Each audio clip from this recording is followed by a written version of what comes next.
Tolong dari Regu A dicoba mikrofonnya.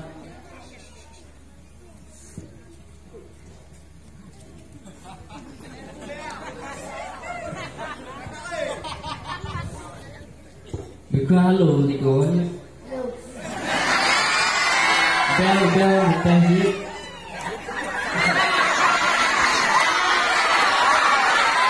Terima kasih. Adapun moto kami pada malam yang berbahagia ini ialah jalan gampang dan lepang wet-wet maling ke parit udayan mana jelfata. Kamu jak kena konjak wet-wet ada soal sulit tetap usah. Regu D dipersilakan. Pertama menghadap kiblat hingga selesai. Yang kedua membaca Bismillahirrahmanirrahim. Yang ketiga bersudi, kusuk gigi. La awwala liwujudih. Tiada permulaan bagi adanya Allah. Ini merupakan definisi dari salah satu sifat yang wajib bagi Allah. Definisi dari sifat apakah ini? Istiqomah dan istiqomah.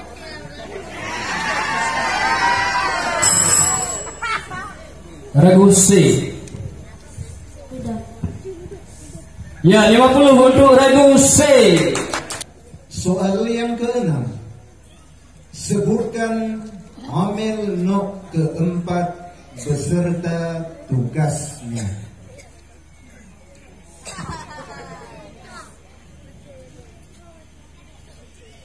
Allah Taizah.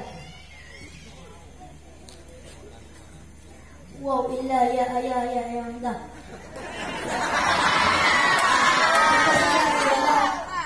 Punasab isi mata-mata. Wudu merupakan syarat daripada sembahyang. Bagaimanakah pengertian wudu itu?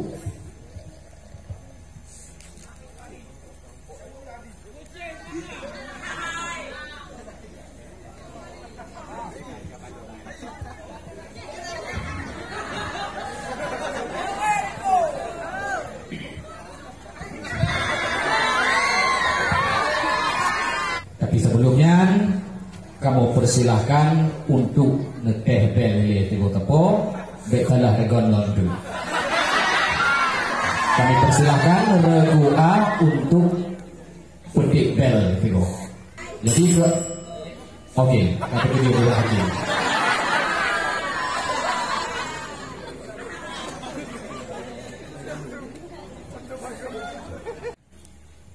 Kapankah niat itu dilakukan?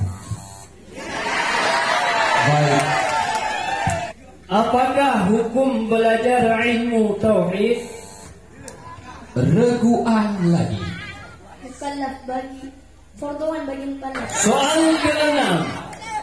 Apakah lawan dari sifat fatana?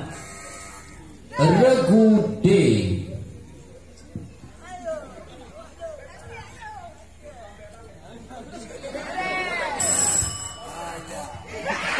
Soal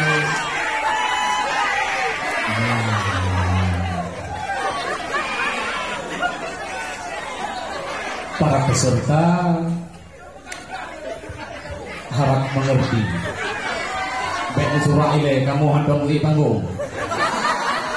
Maklum meruh ditegon-tegon lagi upu yang mana itu. Jadi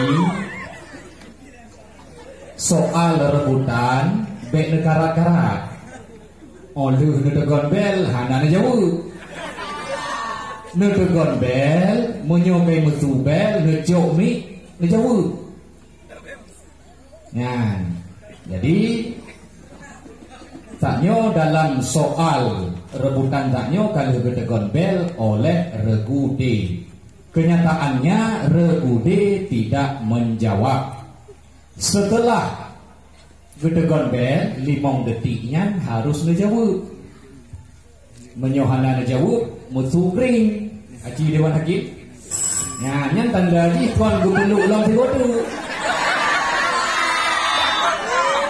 Dimetukri ngan tanda bahwa wate untuk nejawab kahbe regube nebedu jaro bakbe. Nah, jero tu menaji. Munyo kamu ho soal negenton aju.